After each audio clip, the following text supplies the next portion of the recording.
It's your boy, Amreezy, and I'm back with another Road to Sorare Boss episode where we follow my journey in the wonderful world of Sorare. We talk all things Sorare. If you like that kind of stuff, stick around, give it a like and a subscribe. It'll help me out massively. Where are we in the world of football? Well, we're just exiting our international break. Thank heavens for that. It's been a long international break, and the good news is we don't have another international break till March, so we can just concentrate now on club football. Sorare, lineups galore. No offense if you're into international football. If that's your thing, you must be sad right now because it's ending. But for the majority of us, I think club football is the exciting thing, especially for Sorare. So I'm looking forward to getting back into the Sorare game. I didn't have much success in Sorare just before the international break, and during the international break, obviously I had very little. It was mainly just building up XP on my cards. It wasn't really about serious lineups.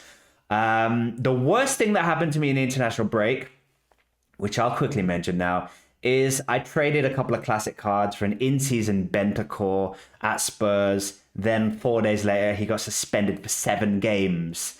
I knew there was some controversy about him. I didn't think the ban would be that serious, especially when there's players like Enzo Fernandez that have just been allowed to do a little training course and go straight back to football. And there's been similar players that have done similar stuff that haven't been punished that severely. So when I traded for that card in season, Bentancur, I thought Spurs are maybe hitting some form. Bentancur's looking good.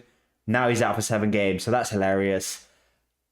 Moving past that, that was the low point of the international break.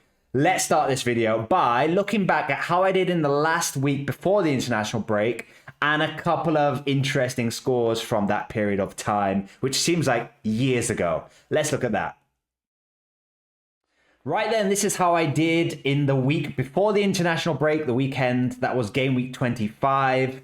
And the highlight news here was Wolves getting their first win of the season. Now, as someone that's just bought maybe 4 or 5 Wolves in-season cards, that's really good news for me. It was against Southampton at home. So I'm really hoping that it's not just because it was a really easy fixture, but that the Wolves are building a bit of confidence now and they're going to push up.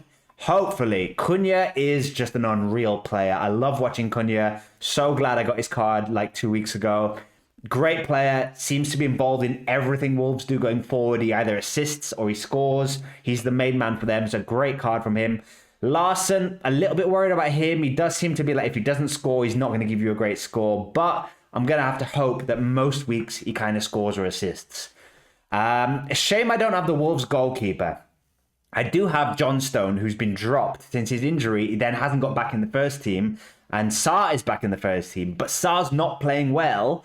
So I'm really hoping that Johnston comes back into the first team so that I then have the Wolves goalkeeper to go along with these cards. But for now, I'm having to do things like Nick Pope or other goalkeepers in Classic that I have with these guys. So that Cunha was the headline from last weekend. Evan Nielsen has also been a great card for me so far. He scored again. He's putting up some good scores. There wasn't too much to get excited about, though, in this weekend. I didn't win many rewards. Pedro Neto is looking like a really good player. Pedro Neto seems like he's in the Chelsea first team now. Did well in the international break as well. Scored for Portugal. So I'm really hoping that after this international break, Neto can really kick on and become like a really attacking threat for Chelsea. So you've got Jackson, Neto, and Palmer. They should be my 3 Chelsea cards that I can play because I've got Palmer midfielder card, Neto and Jackson forward cards. Those 3 could be a really good attacking unit for me for the rest of the season. So very excited to see that Neto's picking up form. Fabianski doing okay for West Ham. He's replaced Areola, and it's good that I had Fabianski. I bought him for about 40p because I had Areola, and I was like, let me just get the backup for the collection bonus, and in case Areola gets injured. Areola's been dropped, not injured, and Fabianski's coming in. Looks like he's doing a bit better, so I'm glad that I have that Fabianski card. There wasn't much else to get excited about last week. Necaxa, goalkeeper, doing well in what could be one of his last weeks because Necaxa now have they're in the playoffs for the next part of the season. But if they get knocked out of the playoffs, that's it. Necaxa out. So Abed in goals been doing really well. Under 23 goalkeeper Abed. He was a highlight. But then, I had these small highlights, but I didn't have the cards to go around with them. The week before, there was a Europa League fixture where Chelsea won 8 nil. And I put this lineup. I finished 38th. It's my best ever finish in a lineup ever. So that was quite exciting for me.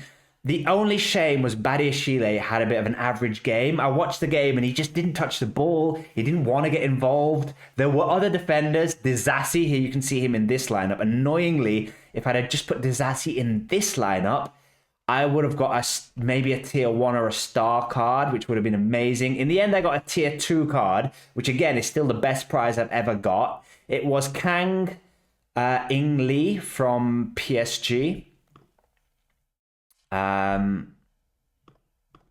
Where is he? I've not done much business during the transfer window as well. Here he is. Kang In Lee's the card that I won. And it's a bit of a funny one. I did try to sell him when I first got him because he was going for about £20. So I was like, that's quite good. I would like £20. Then his price dropped. But basically in the last PSG game, he got 100 points, scored 2, assisted 1. Then he's had this international break where he's not really done much, so his price has come back down. So what I've done is I'm not transfer listing him anymore. What I'm doing is I'm really hoping he has a really good game in the PSG game after the international break. Really hoping he can kind of get in that team, or if he's on the bench, scores off the bench, because he's at one of the big European teams. So it could be an option for me in under 23 league, could be an option for me in the classic league. The problem is I don't have in-season other classic cards to go with him, unless I use some Premier League ones, but they're mainly used in my Premier League lineups. So I don't think I need this card. I'm now just hoping that he does well for PSG so that his value goes up and I can sell him for a nice bit of profit. At the moment, he's selling for... His price has come down massively, about £11, £8, £10, £13. So I'm hoping that he has another good game for PSG and that price goes back up. And then I'm going to probably try and sell him. So he was the card that I won, probably the best card that I've ever won in that league. It did kind of justify for me my thinking in playing a European lineup. That Chelsea lineup, really targeting the Europa League. Chelsea do still have one more group stage game in the Europa League, which they should be expected to win, which should see a similar lineup getting played. This wasn't the week. November the 5th to the 8th. So Chelsea in the Europa League, this still should be a really good tactic for me. Playing these cards, maybe swapping Badiashile for Disasi next time and playing the same 5 cards. And even in the knockout stages of the Conference League, I think I said Europa League. Conference League is the sorry state that Chelsea find them in at the moment. But it could be really good for me in this kind of midweek competitions where even in the knockout stages, Chelsea should still be favourites in all of the games, should go really far in the competition, should play these 5 guys in all of the games because Enzo is very much picking a Premier League 11 and a European 11. So it's working for me having that squad depth in Chelsea cards. I just got to hope I get better next time with Badiashile. But yeah, those are the headlines. During the international break, there's been very little to report. So let's now take a look at this weekend coming up where I've got not many lineups because there's some tricky fixtures. I'll go into that later. Here we go then. This is my lineup, my thinking for game week 29, which is November the 22nd to the 26th. And there's a Catenaccio special tournament that they're doing this week where you basically pick 4 cards and then your extra card has to be a defender. A little bit of a strange competition that I'm not taking too seriously. This lineup is probably the serious one that I'm putting up. I'm putting in Bilal, who's usually my challenger goalkeeper, but I don't have enough challenger cards to go around him this week. I don't have many cards in general to go this week because Challenger, there's a few of my cards that don't have games or injuries or suspensions. In Contender, I usually play a lot of Mexican cards, a Liga MX cards. And this week, annoyingly, it's the playoff week for the Mexican fixtures. So there's only 4 teams that have fixtures. And to be even more annoying, they're playing today on the Thursday, so before this game week. So no Mexican teams have any fixtures in this game week 29. And as someone that has Santos cards, Atlas cards, Monterrey cards, a couple of Mexican cards, Pumas, lots of these cards. So Contender's a bit of a write-off for me this week. I can't have a Contender in season. And I think I can only have one classic contender. So what I've done is I've put some of those cards that I can play in this lineup. So Bilal in goal, Thiago Silva, Bowen, bit of a tricky fixture for Bowen, so I put him in this lineup. Semedo, tricky fixture, so I put him in this lineup. And then Enzo Fernandez they're giving him 10% chance of playing. Lavia, who has replaced Enzo Fernandez in the Premier League lineups, is a bit of an injury doubt. He got injured in international duty. They're saying it's not a super serious injury, but he's a doubt for this game. So Enzo could actually play this game. So I'm chucking him in this lineup in case he plays. And then the rest of the lineups, they're not too serious. Premier League in season. So again, this is going to be a tricky weekend for me because I've got really difficult fixtures. My Premier League in season cards are Wolves, Bournemouth, and a couple of Brighton cards and a couple of Nottingham Forest cards. Nottingham Forest have Arsenal away. Really tricky fixture. Wolves are Fulham away. Fulham are having a really good season. Maybe last season that would have been a better fixture for Wolves, but Fulham away, it's not an easy fixture for Wolves. And Wolves, I just can see this game. I'm scared of this game. If Fulham score in the first 10 minutes, I can just see Wolves' heads dropping. All of that momentum from the Southampton win could be gone. I think the best hope is that Wolves don't concede early and then maybe nick a goal and keep that confidence going and surprise Fulham. Maybe Fulham have a few players like Jimenez, Pereira. I don't quite know how many of them have had international duty, how far they've been traveling. Maybe Fulham are a little bit tired because Premier League fixtures after an international break are always strange. There's always a surprise result. There's always big teams resting players. So I've got to hope there that maybe Wolves get a bit lucky. So I've put them in my second lineup. My first lineup, I'm going to go for 5 Bournemouth cards because out of all of the fixtures in season, Bournemouth have the best fixture, Brighton at home, which isn't a super easy fixture. And Bournemouth lost the last game before the international break to Brentford, so they're not coming in good form, which is really annoying because this would have been, if Bournemouth were in really good form, had beaten Brentford, this could have been a really good fixture, but I'm slightly cautious now. But it's still the best fixture out of the cards I have. So I'm putting Kepa in goal, and then I'm kind of going to really go and hope that Bournemouth can keep a clean sheet. So I'm going to play 2 defenders to go with the goalkeeper and really hope Bournemouth keep a clean sheet. And then Lewis Cook and Evan Nielsen alongside them. This is a bit of a mixed bag. Estupinan is playing Bournemouth, so I'm going to put him in the other lineup in case Brighton do really well. And Estupinan, I did watch the last Brighton game, and Estupinan is really attacking. He looks like he's in really good form. He's been putting up some good scores since he came back from injury. And I think Estupinan's going a little bit under the radar at the moment. If Brighton can get some good form going, Estupinan could be a really good card.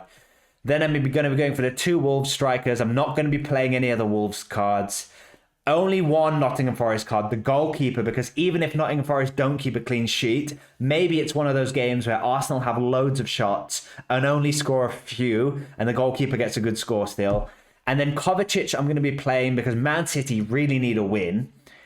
Spurs, I just can see that being a really high-scoring game. Maybe Man City don't necessarily win again, but against Spurs, that could be a big scoring game. Spurs aren't going to defend, so hopefully Kovacic can get involved in a few goals.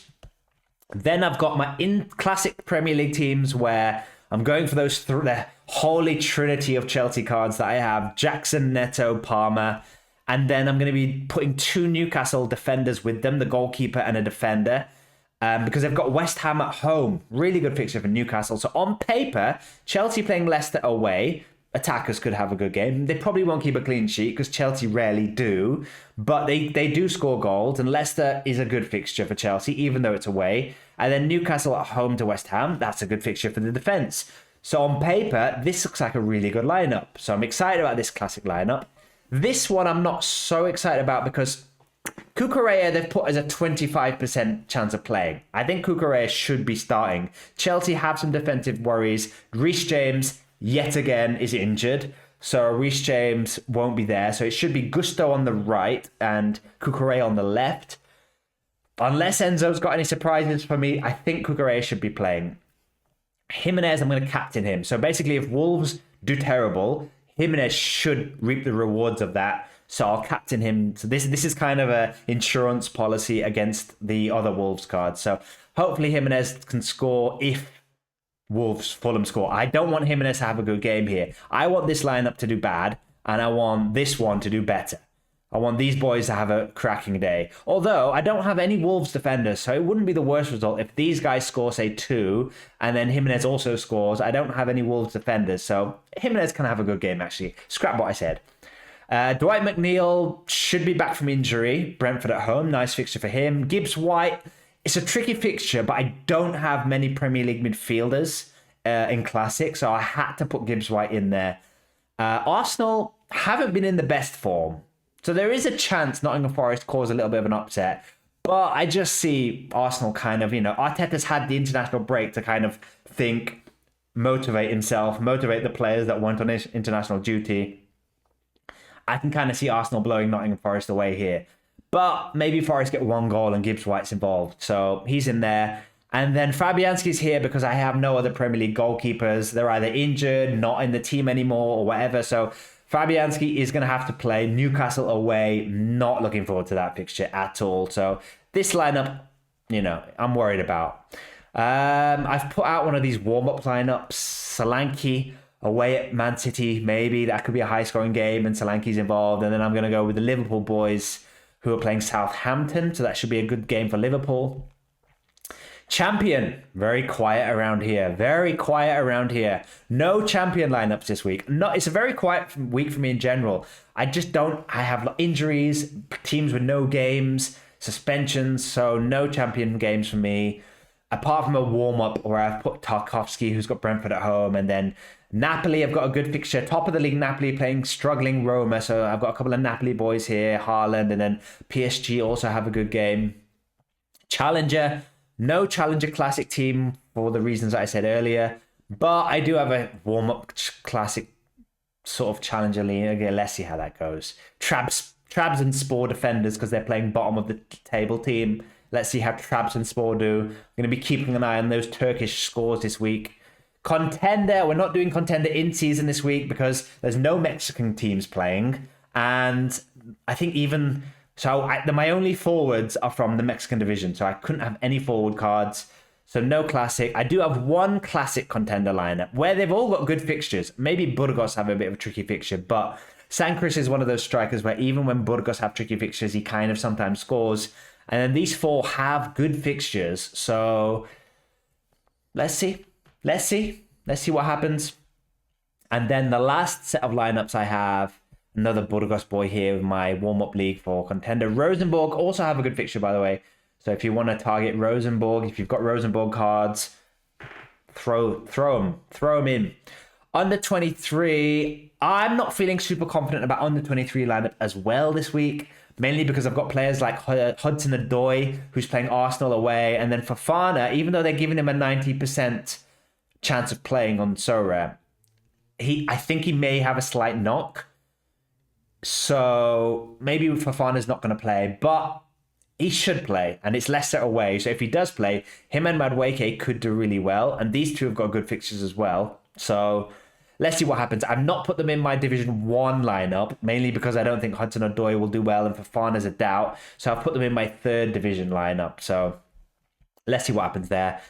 And then there's the under 23 warm-up lineup, which is a mixed bag. And then some training lineups. So that is me for this coming weekend. I'm going to be paying close attention to Bournemouth this weekend. That's my focus. That's my number 1 fixture for me. Bournemouth v Brighton. Come on, Bournemouth. Come on, the Cherries. Let's see how they do. Thanks for watching, everyone. Good luck with your coming game weeks. Thank you for any comments in the past, likes, subscribes. They all help me out massively.